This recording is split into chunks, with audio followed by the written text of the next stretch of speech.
You probably see a dollar bill every day, but have you ever really looked at one? What does all that stuff even mean? Let's start with the easy stuff. This is George Washington. In case you've never heard of him, he's labeled. This particular picture of our first president comes from a never-finished portrait by Gilbert Stuart. Because of the engraving process, the image on the bill is reversed. The portrait is supported by bay laurel leaves, which are often used to represent status. You know, think ancient Greece. The leaves depicted here are still budding, possibly representing that the U.S. has yet to reach its full bloom. This is the Treasury seal, featuring a balance for justice, a key for trust, and a sash with 13 stars. Remember that number 13, it comes up again later. Over here are the signatures of the Treasurer of the United States and the Secretary of the Treasury. The series date tells you what year the design of that particular dollar originated, and this guy over here is the Federal Reserve seal. If you read the ring around the seal, you can see at which of the 12 Federal Reserve banks your bill was printed. If you don't like reading city names, you can also just look at the letter in the center.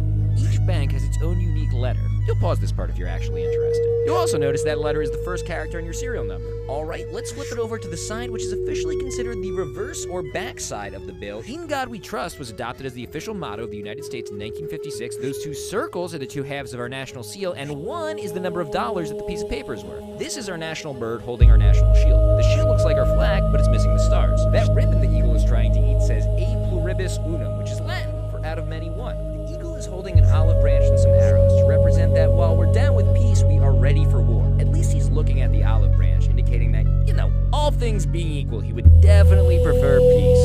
The pyramid is probably the dollar bill's biggest WTF, so let's break it down piece by piece. Novus Ordo Seclorum sounds like a Harry Potter spell, but is actually a line from the ancient Roman poet Virgil, meaning a new order of the ages. Annuit Septis translates to he has favored our undertakings, and that's a he with a capital H if you know what I mean. The pyramid represents strength and durability, and at the foot of the pyramid are the Roman numerals for 1776, the year of the Declaration of Independence. There are 13 levels of the pyramid representing the original 13 colonies. Those 13 colonies are represented all over the bill, including 13 arrows, 13 stars, and a star thingy above the eagle's head, also known as a glory, 13 leaves on the olive branch, 13 pearls extending from either side of the seal, and there are more 13s if you squint your eyes and look real hard. For instance, both these lines have 13 letters if you count this thingy as one letter, which let's do because I don't know how to look it up. The floating eye is the eye of providence, a symbol that has been used throughout history to represent God watching over us. Some people, including those who saw the popular Nicolas Cage movie National Treasure, will tell you that the eye is the symbol of the Illuminati or the Freemasons and represents their influence in our government. But for this video, let's just stick to the facts. And the fact is, if you ask enough English majors, you can get an unfinished God pyramid on a barren landscape to represent anything. But then again, over here in the corner there appears to be an owl, so what do I know? All this symbolism on one little piece of paper.